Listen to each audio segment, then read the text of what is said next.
नमस्कार, आप देख रहे हैं कैपिटल टीवी उत्तर प्रदेश का खास शो स्पेशल स्टोरी। मैं हूं आपके साथ प्रियांशी मिश्रा। वक्फ बोर्ड एक्ट संशोधन का मामला अब तूल पकड़ता जा रहा है। सभी विपक्षी पार्टियां इस संशोधन को लेकर अपनी नाराजगी जता रहे हैं। मोदी सरकार इस बिल के जरिए वक्फ बोर्ड के उस अधिकार पर लगाम लगाना चाहती है जिसके तहत वक्फ बोर्ड किसी भी संपत्ति को वक्फ बोर्ड की संपत्ति घोषित कर देते थे। वक्फ बोर्ड एक्ट संशोधन बिल जल्दी संसद में पेश हो सकता है। बिल में वक्फ बोर्ड की ताकत को कम करने की बात कही गई है। इस समय देश भर में 28 राज्यों और केंद्र शासित प्रदेशों में 30 वक्फ बोर्ड है, लेकिन बिना बिल पेश किए हुए जो इतना हंगामा हो रहा है, जिसमें कांग्रेस से लेकर सपा तक के नेताओं ने अपनी प्रतिक्रिया देते हुए सरकार की आलोचना की है। लेकिन इस बिल से मुसलमानों की मनमानी करने की फितरत पर अब रोक लगेगी, उनके पर कटेंगे, क्योंकि इसी एक्ट के तहत खुद को मुसलमान वर्ग के गुरु बताने वाले उस वर्ग के कुछ लोग किसी भी जमीन को वक्फ की जमीन घोषित कर देते थे और इसके चलते कई लोग बेघर हो जाते थे। इसमें कोर्ट का दरवाजा भी खटखटाने का कोई प्रावधान नहीं था। इन्हीं सब चीजों को मद्देनजर रखते हुए अब सरकार सदन में संशोधित बिल पेश करने जा रही है, लेकिन पीडीएफ फॉर्मूला पर राजनीति करने वाले अखिलेश यादव ने इसमें एंट्री लेते हुए बीजेपी मुसलमानों का अधिकार छीनना चाहती है, ये बात कही है। तो चलिए आपको सब कुछ बताते हैं विस्तार से कि अखिलेश यादव ने क्या क्या बोला और बाकी क्या नेताओं की प्रतिक्रिया रही, और साथ ही बताएंगे कि संशोधित बिल में क्या है।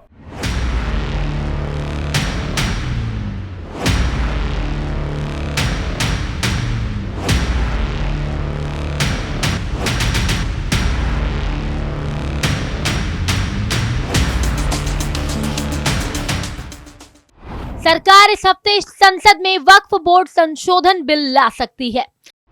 सरकार बिल को पहले राज्यसभा में पेश करने की तैयारी कर रही है। वक्फ बोर्ड की शक्तियां कम हो जाएंगी बिल पास होने के बाद। अखिलेश यादव ने जताया विरोध, कहा बीजेपी मुसलमानों का अधिकार छीनना चाहती है।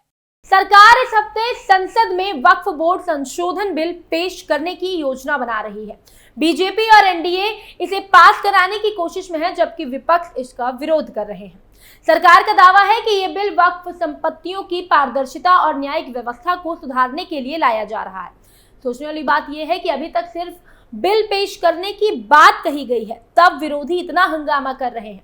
जिस दिन बिल पेश हो जाएगा उस दिन का मंजर क्या होगा। जहां एक और चर्चा है कि इस बिल को पेश करने से पहले राज्यसभा में इसे पेश किया जाएगा, वहीं दूसरी तरफ बिल को लेकर सियासत भी गर्म हो गई है। विपक्ष इसका पूरी तरह से अब विरोध कर रहे हैं। इसी बीच अब सपा प्रमुख अखिलेश यादव ने एंट्री ली है। उन्होंने बिल पर विरोध जताया है और बिल के खिलाफ स्टैंड लिया है। समाजवादी पार्टी ने जताया विरोध। इस बिल में वक्फ बोर्ड में बदलाव करने की बात शामिल है, जिसका कई पार्टियों ने विरोध किया है। इसके जरिए वक्फ की जमीनों पर मालिकाना हक में बदलाव किया जाएगा। साथ ही वक्फ बोर्ड में महिलाओं को भी शामिल किया जाएगा। अखिलेश यादव ने बीजेपी पर मुसलमानों का अधिकार छीनने का आरोप लगाया है। उनकी ये टिप्पणी ऐसे समय आई है जब केंद्र सरकार वक्फ बोर्ड को नियंत्रित करने वाले 1995 के कानून में संशोधन के लिए संसद में विधेयक लाने की पूरी तैयारी कर चुकी है। अखिलेश ने कहा कि हम इस संशोधन के विरोध में हैं। आगे उन्होंने कहा कि बीजेपी का काम सिर्फ हिंदू और मुसलमानों को बांटना है। वो सिर्फ मुसलमान भाइयों के अधिकार को छीनना चाहती है। यही वजह है कि बीजेपी इस पर काम भी कर रही है कि कैसे मुसलमानों को संविधान में दिए गए अधिकारों को छीन लिया जाए। सपा मुखिया ने पार्टी के दिवंगत सांसद जनेश्वर मिश्र की जयंती पर आयोजित एक कार्यक्रम में ये बात कही। अखिलेश ने बीजेपी पर आरोप लगाया कि पहले मोदी सरकार ने एंग्लो इंडियन के अधिकार छीने। एंग्लो इंडियन के लिए पहले लोकसभा और विधानसभा में एक एक सीट सुरक्षित थी, लेकिन मोदी सरकार ने फर्जी जनगणना के सहारे एंग्लो इंडियन के लिए आरक्षित इन सीटों को भी छीन लिया। अपने बयान में उन्होंने आरक्षण की भी बात कही। सुनिए क्या कुछ कहा अखिलेश यादव ने।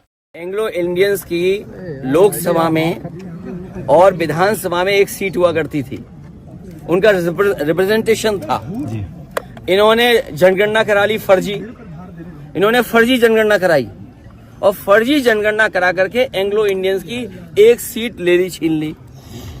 अभी सुनने में आ रहा है एक मंत्री जी चिल्ला रही हैं कि आरक्षण खत्म हो गया।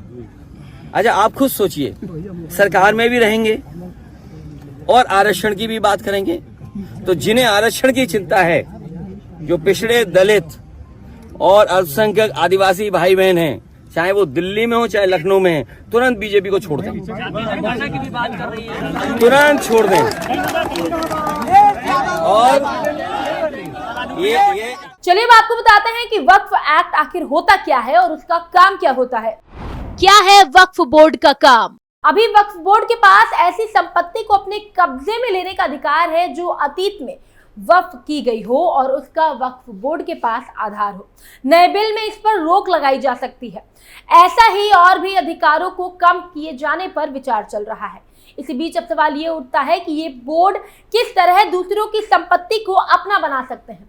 आइए जानते हैं कि वक्फ बोर्ड के अधिकारों का दायरा कितना फैला हुआ है। वक्फ अधिनियम पहली बार साल 1954 में संसद द्वारा पारित किया गया था। इसके बाद साल 1995 में उसे संशोधित किया गया। फिर 2013 में हुए संशोधन से वक्फ बोर्ड के अधिकारों को और भी ताकत मिल गई। इससे बोर्ड किसी की भी संपत्ति को अपना बता सकता है और उसके फैसले पर किसी भी अदालत को कोई भी चुनौती नहीं दे सकता है। वक्फ एक्ट वक्फ संपत्तियों और धार्मिक संस्थानों के प्रबंधन के लिए बनाया गया कानून है। वक्फ एक अरबी शब्द है जिसका मतलब होता है रोकना या समर्पण करना। इस एक्ट के अनुसार वक्फ मुस्लिम कानून द्वारा पवित्र, धार्मिक या धर्मार्थ के रूप में मान्यता प्राप्त व्यक्ति या संस्थान की ओर से किसी भी उद्देश्य के लिए चल या अचल संपत्ति का स्थायी समर्पण है। आसान भाषा में अगर इसे समझें तो वक्फ इस्लाम में उस संपत्ति को कहते हैं जो धार्मिक और चैरिटेबल उद्देश्य से दान की जाए। इसका इस्तेमाल धार्मिक कामकाज, गरीबों की मदद, शिक्षा और बाकी चीजों के लिए किया जाता है। वक्फ के बेहतर प्रशासन और केंद्रीय वक्फ परिषद की स्थापना के लिए वक्फ अधिनियम 1995 लाया गया था। इसी एक्ट से हर राज्य और केंद्र शासित प्रदेश में वक्फ बोर्ड की स्थापना भी हुई थी।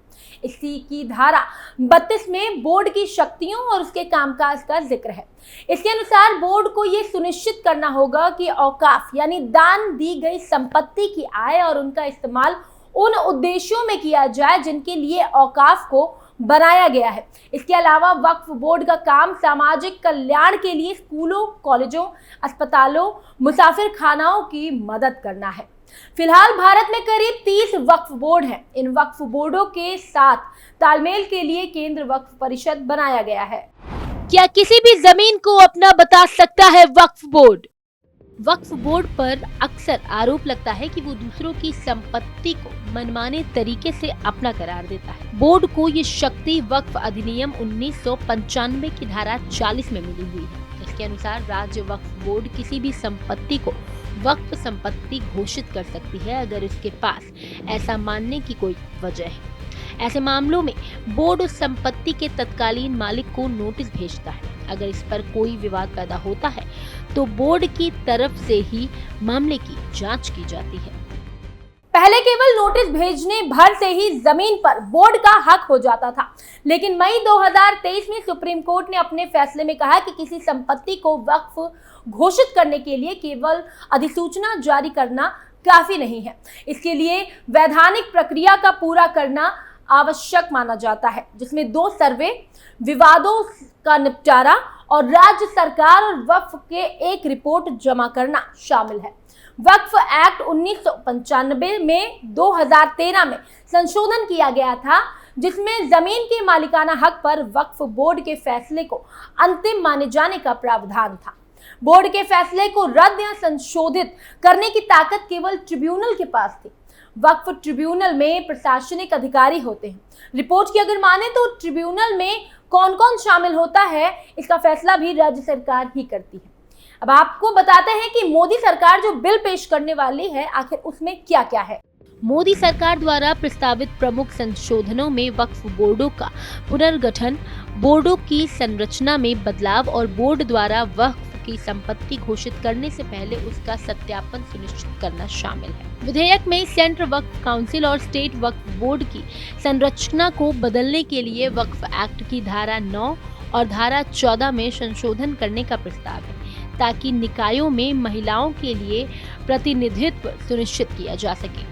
मोदी सरकार के विधेयक में स्टेट वक्फ बोर्डों द्वारा दावा की गई विवादित जमीनों के लिए नए सत्यापन की मांग करने का भी प्रस्ताव है। विधेयक में वक्फ बोर्ड द्वारा जिन संपत्तियों पर दावा किया जाएगा उसको अनिवार्य रूप से सत्यापन किया जाएगा। वक्फ बोर्ड की ताकत को कम करेगी सरकार। मोदी सरकार इस बिल के जरिए वक्फ बोर्डों के उस अधिकार पर लगाम लगाना चाहती है जिसके तहत वक्फ बोर्ड किसी भी संपत्ति को वक्फ बोर्ड की संपत्ति घोषित कर देता है। बिल में वक्फ बोर्ड की ताकत को कम करने की बात कही गई है। सरकार वक्फ बोर्ड के दावे का सत्यापन करने पर विचार कर रही है। उन संपत्तियों पर भी सत्यापन किया जा सकता है जिन्हें लेकर बोर्ड और मालिकों के बीच विवाद है। देश भर में वक्फ बोर्ड के पास 8.7 लाख से ज्यादा संपत्तियां हैं जो 9.4 लाख एकड़ में फैली हुई हैं। साल 1954 में वक्फ अधिनियम पारित किया गया था और 1995 में वक्फ कानून में संशोधन करते हुए वक्फ बोर्ड को असीमित शक्तियां दे दी गई थी। इसके मुताबिक वक्फ बोर्ड अगर किसी भी संपत्ति पर अपना दावा कर देते हैं तो वो संपत्ति वक्फ बोर्ड की मानी जाती है। इसके बाद इसमें कई बार संशोधन भी हुआ। फिलहाल की स्पेशल स्टोरी में इतना ही, लेकिन ऐसी ही तमाम खबरों को जानने के लिए आप देखते रहिए कैपिटल टीवी उत्तर प्रदेश। नमस्कार।